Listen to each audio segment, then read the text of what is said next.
saying, Chris? Sebastian stands on the brink, but is he the guy who everyone's going to have their eyes on? Don't think so, do you? I think it's going to be Lewis. Now, after Singapore, Lewis himself admitted he's not even the best driver for McLaren, let alone on the F1 circuit. So what's gone wrong for the boy wonder? It's a lot worse than that, really, isn't it? Everyone's really puzzled about his erratic driving. I mean, you know, in Singapore, when he clashed with Massa, it was a bit of a schoolboy error. You know, took off his front wing, gave Massa a puncture. Yeah. Massa, normally a mild-mannered Massa. Mild-mannered Massa, normally a very genial guy. Yeah. Clearly incensed, as he was in qualifying. You know, thing is, even McLaren now, stories are emerging now that the bosses of McLaren are a bit puzzled by it all. They don't know what's going on and they're worried by it. And I think, above all, they're worried about his lifestyle away from the track now. The kind of showbizy, glitzy, Los Angeles Lewis. And they're wondering whether this side of him is kind of taking over from the guy who really should be concentrating on his driving on the track, because he's thrown away such a hat full of points, you know. Yeah, so what are the other drivers making of this? There must be some little chats going on in the background between them. Well, there's going to be more than little chats. We've got a report that's been posted on the Sun's website that the drivers actually want a meeting before the Japanese Grand Prix to discuss Hamilton's driving. I mean, you know, it leaves a bit of a bad taste really. It's a bit of a kangaroo court, and very, very unusual. But it just shows you how the feelings are running high, and that people want something done about it. Whether that meeting's actually going to take place, we'll have to wait and see. But it's a very strange situation. There's Martin Whitmarsh, who has had to come out and defend him on many an occasion. Do you think there'll be a little quiet briefing for him in the corner somewhere, saying, "Come on, Lewis, just sort yourself out"? I guess that must have happened several times already. Yeah. I think Martin Whitmarsh must be heartily sick of coming in front of the television cameras and defending Hamilton. You know, he keeps saying, he's a great driver, he likes to take risks. Well, we know that, you know, but the fact is he's making too many mistakes. QED. Yeah. You know, you have to wonder in the end if there's something bubbling in the back of Lewis's life, maybe his private life or something that we don't know about, that's making him take his eye off the ball on the racetrack. I mean, he would vehemently deny that, I'm sure. But something's going on. It's baffling to everybody. Yeah. Well, let's hope that gets sorted out sooner rather than later. You know, we hope so. We need Lewis to be up there. You know, and chances are, you know, he might well be in Suzuka on Sunday. But it's a mystery, isn't it? Nobody knows the answer. Something somewhere has got to come out about what's causing all this, because it can't be just that he's making, you know, the odd mistake. It's too consistent now. Yeah. Okay. Well, talking of consistent, there is one person who's been consistent all season, and it's just 1 point away from history. Yeah. What do we think then for Sunday?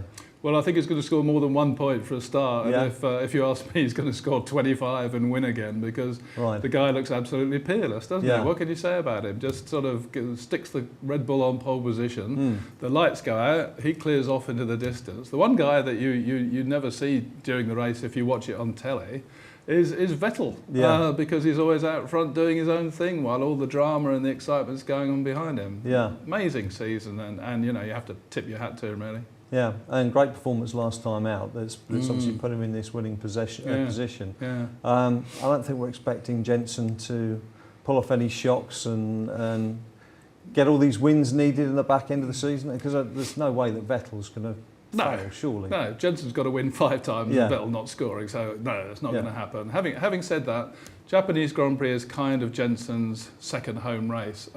He lives in Japan during this time when all the races from the Far East. He's got his girlfriend there, the lovely Jessica. Yeah. You know, he's also hoping that the Japanese Grand Prix is going to put a spring back in the step of some of the Japanese after the tsunami disaster, which is kind of a noble sentiment, really, isn't it? He's a good guy, and he's driving so well as well. You know, as you alluded to earlier, he's been McLaren's main man for the last 2 or 3, 4 Grand Prix, and you know, possibly going to continue again in Japan. He's had 4 or 5 podium finishes on the bounce, hasn't he? Yeah, he has. He's looked very strong. Because the championship's more or less done or dusted now, or let's say it is done or dusted. Let's forget about these maybe, shall we? Vettel's going to be champion.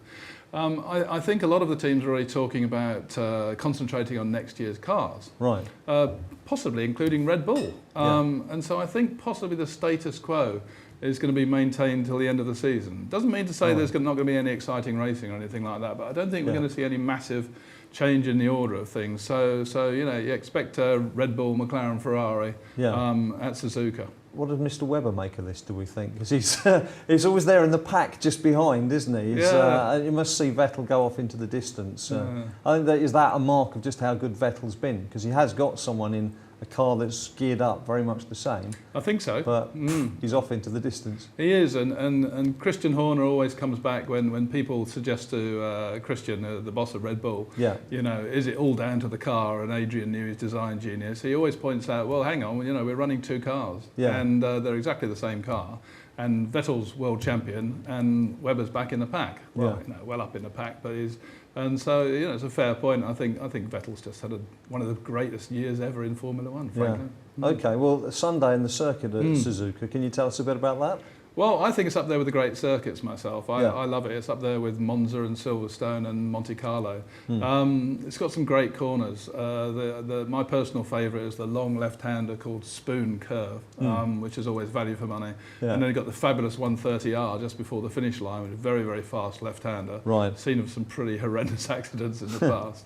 But fairly easy in a modern Formula One car. I have a sort of special place in my heart for Suzuka, because I had a very, very brief flirtation with or even brief flirtation with Formula One video games a few years ago, which I've long since given up. But Suzuka was the only one I was any good at all, actually. So I quite like it. Okay, well, moving away from your digital glories, which mean nothing to anybody but your good self. Means a lot to me, Jim. Let's have the Hockley hot tip for the weekend, as if we couldn't guess what it's going to be. Yeah, well, I'm afraid my prediction is going to be a bit predictable, and I think Herr Vettel's going to put another notch on his bedpost. Right. But as we were speaking earlier, I think the real excitement is going to come from watching Hamilton and to see what he does. You know, will he be subdued like he was at Monza when he couldn't get past Schumacher? Bit timid there, very untypical. Probably not. Right. I think he'll go for it, as always. Yeah. Okay, so victory for Vettel. Keep an eye on Mr. Hamilton. That's it. All right, mate. Well, thanks as always. Now, don't forget you can follow all of the action from Japan this weekend by going to the Sun's website at thesun.co.uk/motorsport.